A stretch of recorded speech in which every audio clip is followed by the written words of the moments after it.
আটরশি দরবারে ওর্স চলাকালীন ভাত রান্নার চুলার সংখ্যা 1000-এরও বেশি। একটু চিন্তা করলেই বিস্ময় জাগে। প্রতিটি পাতিলে গড়ে 20 কেজি করে চাল। প্রতি 20 মিনিট পর পর চুলায় চাল দেওয়া হচ্ছে। এই হিসাবে মাত্র 1 ঘন্টায় প্রায় 60,000 কেজি চালের ভাত রান্না হয়। 24 ঘন্টায় সেই পরিমাণ দাঁড়ায় প্রায় 14,40,000 কেজি, অর্থাৎ আনুমানিক 1440 টন ভাত প্রতিদিন।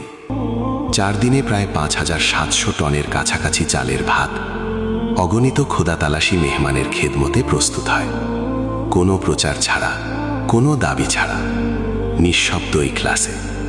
এই বাস্তবতা দেখে খাজা বাবা ফরিদপুরি সাহেব বলেছিলেন, বাবা, তামাম দুনিয়ার মানুষ যদি এই দরবার চেতিপুটে শেষ করতেও চায়, তা কোনোদিন শেষ হবে না।